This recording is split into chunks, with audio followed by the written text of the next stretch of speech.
waxaan laga soo raray meel la yiraahdo Ascaara tahriib baan habeenii maalin baan saarnay habeenkan soo raacay iyo maalinimadkeedii kadibna diyaarad baan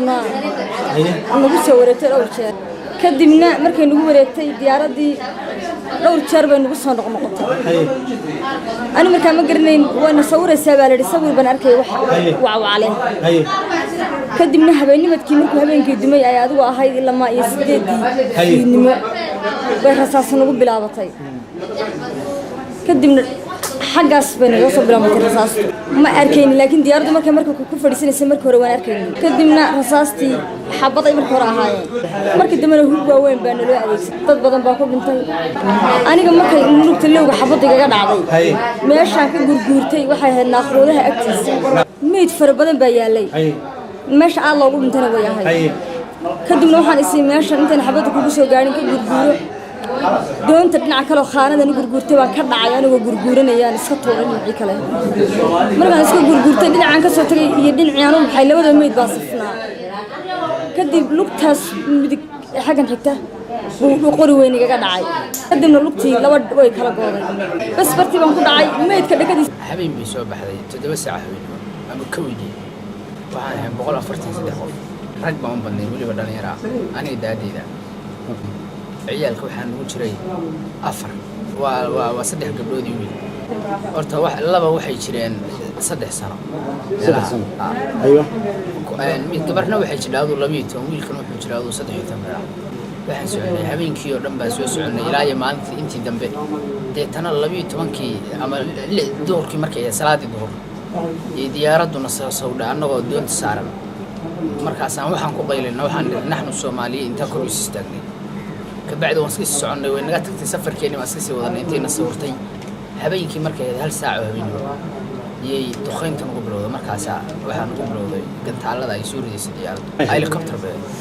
dhow ku jiifay dhinacna waan ugu burburan karay meeshaas waxaa ku dhintay majority dhulbahanta iyo hawar jeclo badnaayeen dadka meesha saarnaa intayada soo hadhay tooshash baan ifsanay kadibna waanu qaylinay naaqoodihii baa nagu yidhi qayliya waxaad tirahdaan annagaasoo mahaajir Soomaali naga daaya rasaasta dhaha kadibna waan qaylinay intii qaylin karaysay ee badbaaday way qaylisay wixii dhaawac ahaan dhulku jiifay wixii midahana wuu yaalay dhowr gabdhood baa qayliyay hooda gabadh leedahay markii la joogtay iyo gabdho kale qayliyay iyo laba wiil sidii way rasaastu u socotay markii dambe Ilaahay baa naga qabtay naaqoodihii baa telefoon diray marka wuxuu yidhi doontii way naga dalooshatay shidaalkiina wuu nagu dilaacay doontii wada shidaal iyo wada biyo noqotay wuxuu yidhi inteena badbaaday wax yar baynu nahay haddii aynu ku sii socono doontii way la degaysaa intiina noolow inta dhaawac ah doonta isu dheelitira si aan idin kaxeeyo oo aan alxudayda inoo jirta 6 saac aan xudayda idin geeyo marka isagii baa qayliyay wuxuu yidhi wiilal carabiga yaqaan iyo gabadha xabad ku taal carabiga taqaanay wallahi wuxuu yidhi si aan inteena nool inta bad qabta ee dhaawaca ah aan u badbaadino doonta labada dhinac isu dheelitira haddaan halkan idin daayo intuu waagu bareeyana diyaarada kale inoogu iman kara diyaaradina way nagu wareegaysay wayna aragtay marka inaan dhaawacanay dhowr jeer bay nagu soo wareegtay oo dushayda ba timaadaa annagu rasaas kuma naadin waayo mujaahiriin baan nahay waxaan la yaabay doonta aan rasaas lagu ridayn waxa ay mujaahiriinta yaryar ee ciyaalka qaylinaya ka garaacayso kadib sidii nagu soo qaxeeyna qudihii kalena labada lugood baa go'ay kii bad qabay baa sidii nagu soo waday telefoon buu dirsaday gurmad buu dirsaday kula soo hadlay xudayda askarteeda iyo dadkii markii way noo yimaadeen sidii baan xudayda ku nimid sidii baan ugu soo daadgurayeen halkan nagu keenay waxaan ka soo raacnay ra'iisul caalam ma wax digniin la siiyay jiraan laakiin markaan aragnay anoo waxyaalahan iyo xaaladda Yemen ka jira waan garanaynay annaga kor intuu istaagnay waxaan risi aan looga shakinday way wadanka qalaasa ka jira naxnu Soomaaliyiin baan ku dhawaaqan dhalinyaro badan oo Carabi yaqaanay dad badan baan u jiray dadkii baa kor istaagay deetana intii diyaaradu aad bay noogu dhaway gabdhihii baan deetana kor istaajinoo tusnay yani waxaan dadku tusan inaan nahay ciidan صح waynaga tageen intay sawir badan naga qaateen habeenkiina de hawshaas mushkiladaas madaafiic baan ugu dhacaysay rasaad ku xabado qoryaxba ma nagu madhicin wallahi anigu horta meydad badan oo meydada waa arkay meeshaan si anigu aad meeshaan fadhiyay waxay ahayd danka naaquudayaasha haye gabar baa gabdhahooda inta badan iska xanuunsay wadnaha laga qabtaa anoo dhabta saa ugu hayado oo ay mitagayso yaa baan saastan u istaagay aniga beerka laga qabtay baa xoogaa anna ma tagmaysan markaan kacay cabaar yar aan ka maqnaa iyaba nagu bilaabay rasaas kollay dhinacan fadhiyaan waxa fadhiyay gabdha gaariga 20 meeyo oo gabadhaan ay kamid ah hadda gacanta waxa uga dhicin laftirkeeda horta gabdhihii intooda badan majority way dhinteen waay waka anigana de lugtaas wax iga gaareen oo cagta inta aqalqowga ka hooseysa cagta intaas baa wax iga gaaray ilaa iyo laftu intaas ay xabadii la baxdo wallaahi ilaahay uu baa nabadbaadiyay mooyaane dee wax كل دي ضد إسلام ضد بنقول نحجري ضد كنا ضد قارب ونعكسين بقول نحجري ضد كدرتوا بنكون بدنا إلى تاني وايد دون توها صارنا شغال ميل بدوين نحن إذا أمريني أو يدلوا شو كده قريها مدافع اللي سوري دي متكم إذا الشغال كعدو كل علها حتى دي واقرنا سدون ضد أنت على جيساريين شغال وحصرنا لوري توان حامود ملهاس وحنكون بدنا فرت مركي حبدان هذا كل أنا أنت هرور مير والله أنت سيقول عن مدفوع حتى مركي يقول عيانو مير والله حبدي يقدم بس ديارد من وسوف دو بعدين الوقت قاعد على وحا وسوف الثاني دون أنا وصارن ناخذ يا شقار مركي بنتين أو شدال كل عدو دون تلو حباينا كما قارين بدون أنا مرينا أو دياردي أنت موتور كده سنة دياردي حوجا أنا قدي سدخينتي هذا مركان دار اسم راهنا الديارات دي بسوق الفريسو أو نسوع عيشتها سيان وصل تكنا دوان قالوا لكم سؤالنا واحد علي مركي دبوان توش ماشي الناي وان غيرين الصومالي بان قبله بان كعني مركي عرفتي دي الصومالي ضد الصومالي إن أنا عيد أنا هاي ويصير كايديسي ده تنا حديدان كوسو حرنا وحليني وين سويدين عربتي وين دتك عربي يقاني ضد داوع بدن بان وجري حقين يقولوا بان كل ميل أن تكنو ده أنكم بداري كرنا تنا وحلين حديدة أو اللي حساد الدنيا حديدة أن سؤال ترتيب أنا حديدة أن كوسو حرنا كي عنا خضها بس هو عي ضدك حقها جوا ماشي كدي بوحنا الله كان عام بلاس يوحي سيدي ما أنا كوسو تنا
والحقيقة أن هناك متابعات مستمرة بدءا من سفارة الجمهورية اليمنية في مقديشو وأيضا القنصل العام الصومالي في عدن أحمد سودان، وأيضا من وزارة الخارجية الصومالية ممثلة بالأخ عثمان القنصل الصومالي السابق في صنعاء.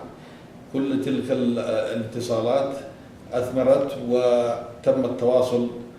بمكتب النائب العام في صنعاء، تم إبلاغه بما حدث وتم تحرير رسائل إلى النائب العام الذي بدوره قام بتوجيه النيابة العامة في الحديدة لتتولى استكمال عملية إجراء عملية الدفن. ويعني قامت الجالية الصومالية في صنعاء مع لفيف من أيضا من أعضاء الجالية بالذهاب إلى محافظة الحديدة، وأيضا بالتنسيق مع الصليب الأحمر، وتمت عملية الدفن يوم الخميس 25/2017 في محافظة الحديدة بالتنسيق بين الصليب الأحمر وأيضا الجالية الصومالية التي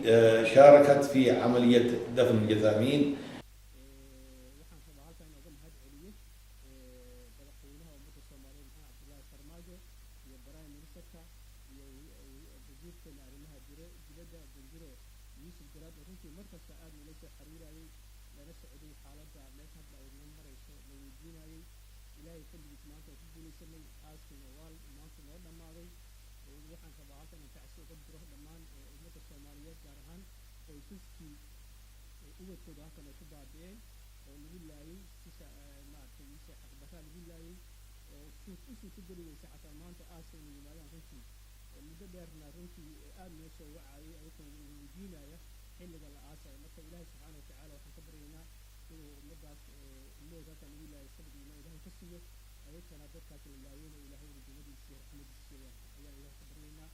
أكرر التعازي الحارة لأسر الضحايا، وأيضا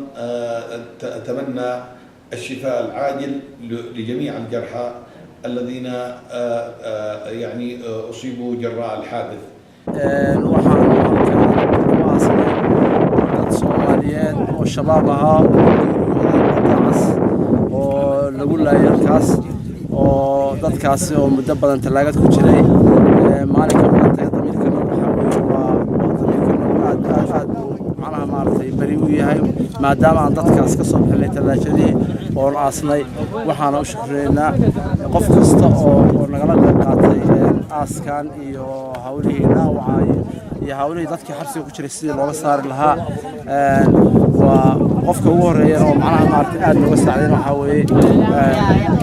qonsulka Axmed Sudaani. aad baan ugu mahadcelinaynaa. waxaan kaloo mahadcelinaynaa saxaafadda Soomaalida oo sida runtii maalintii arrintan bilaabatay ilaa maalinka maanta garab taagan. waxaan u tacsiyadaynayaa dadka Soomaaliyeed ee 31 qof ee ku dhintay maxay ahayd diyaaradda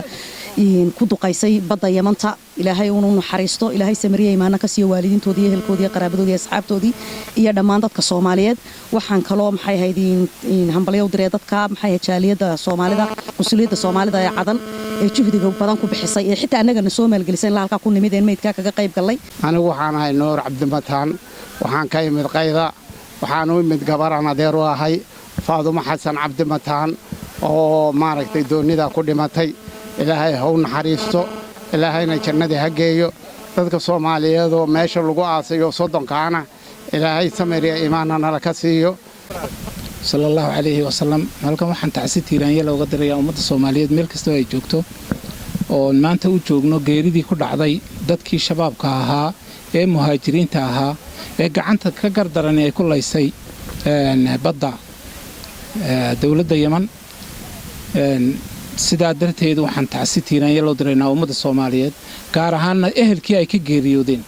waxaan tacsiyo u dirayaa dhammaan eheladii ay ka geeriyoodeen dadkan meesha ku dhintay waxaan leeyahay samir iyo iimaan ilaahay idiga siiyo kulli nafsi daaqatul mawt waxaa kaleento oo macnaha aan meeshaan uga hambalyeynayaa oon leeyahay waa ku mahadsan yihiin boqolkiiba boqol hay-adda la qaybta cas oo juhdi kabiira bixisay iyo dowladda Soomaaliyeed oo ayadana aan ka gaabsanin qunsuliyadda Soomaaliyeed oo ayadana aan ka gaabsanin yani duugitaankii yani marxuumintaas meesha ku dhintay waxaan leenahay waa ku mahadsan yihiin anigoo ku hadla magaca ardayda Soomaaliyeed ee wax ka bartay magaalada Xudeeda oo ay maanta taalo meedadkii la rabay in la aaso oo Soomaalidii halkan lagu laayay ahaa waa 31 qofood waxaan rabaa inaan halkan ugu taxsiyeeno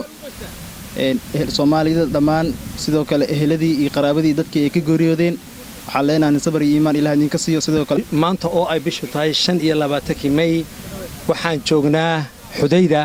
waxaan joognaa meesha lagu aasay dadkii Soomaaliyeed uu cudwaanku laayay oo tiradoodu ay dhanayd 31 qof sidaad arkaysaan meeshan waa meel taariikhi ah waa meeshii ugu horeysay Xudeeda wasaaradda awqaaf ay bixisay ee lagu aaso dadkii ugu horeeyay noqday Soomaali dadka aas ka qayb qaadanaya waxa aad iyo aad aaska u soo habeeyay dawladda Yamanta iyo ICRC ama Saliib al-Ahmar ama Bisha Cas si loo yaqaano labadaas aas ka kaashaday wax alla wixii ay awood hiil iyo hoba ay lahayn meesha isu geeyeen waxaana ka soo qayb galay maanta dadka dadweynihii Soomaaliyeed mandalad qura ayay hoos joogaan oo ah Soomaali marka waxa weeyaan maanta waxay farxad noo tahay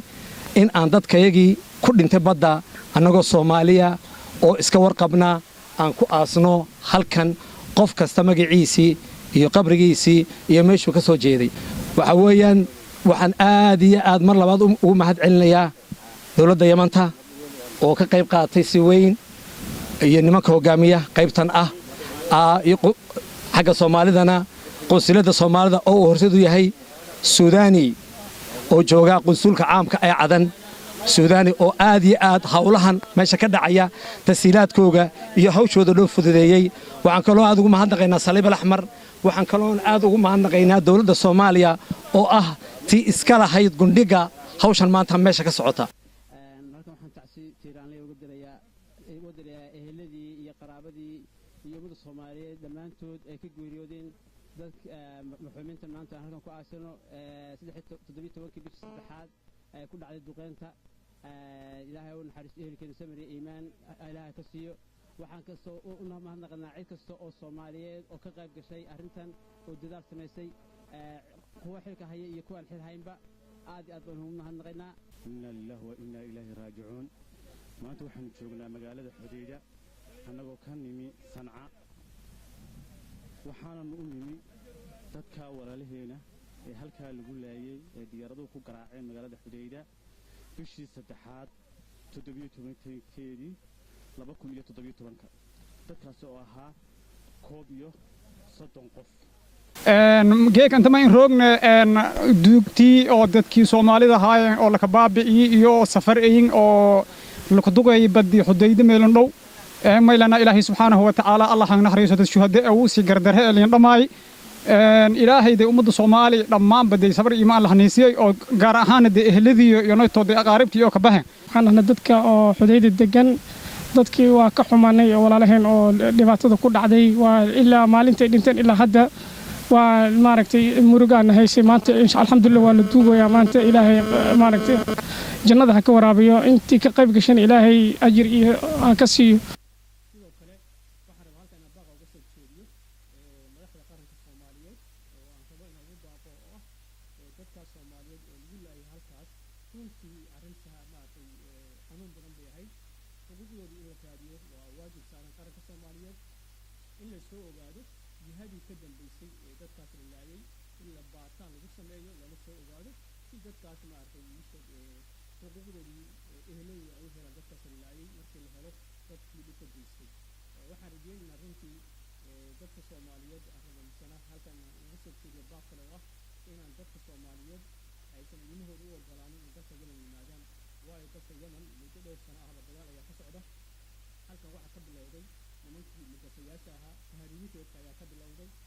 hadda ay la soo shaqeynayaan waxaana ka shaqeynaya xaaladda dalka amni darrada dalka yemen ka jirta awgeed ayay ku dhex qaraabanayaan oo waxay ilaa hadda ka shaqaystaan boosaaso iyo waqooyiga soomaaliya inta way ka shaqaystaan xarumo kale oo yemen dhexdeeda way ka shaqaystaan dadkay rabaan inay abaabulaan ay tahriibiyaan marka waxaa la rabaa waalidiinta soomaaliyeed waxaan uga digaynaa in ubadkooda ay la socdaan xaaladooda una ogolaanin inay usoo tahriibaan dalka yemen si aysan u dhicin midaan oo kale. هذا ما أحببت أن أتحدث حوله، وأضيف أيضا أن هناك تواصل مع الصليب الأحمر يعني وأجريت عديد من اللقاءات معهم من أجل ترتيب عملية دفن الجثامين، وبالفعل يعني تمت العملية بنجاح. شكرا جزيلا.